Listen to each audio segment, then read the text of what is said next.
अस्सलामुअलैकुम एवरीवन, मैं आपको ocean health and house hold tips में खुश आमदीद कहती हूँ। उम्मीद करती हूँ आप लोग सब अपने घरों में खैरियत से होंगे। मैं आपको वाटरमेलन के बारे में बताती हूँ। तरबूज अफ्तार में ज्यादा इस्तेमाल होने वाला फल है।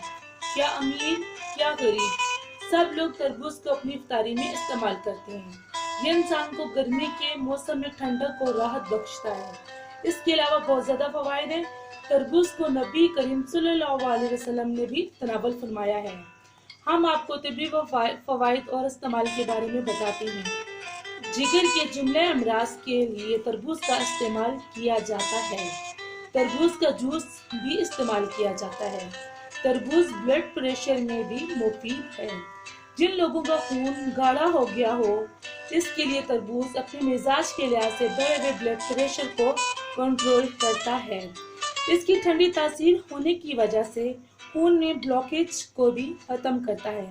इसके लिए आपने 250 मिलीलीटर तरबूज के जूस में एक नींबू इस्तेमाल करने से पेशाब की जलन और जिनको पेशाब रुक रुक कर आता है या तकलीफ से आता है, इनके लिए ये बेहद मुफीद है।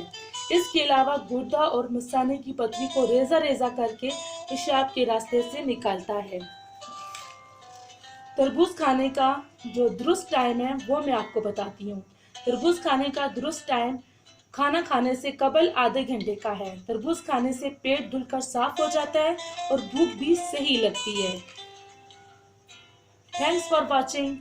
नई वीडियो के लिए तक मुझे इजाजत दीजिए। अल्लाह हाफिज।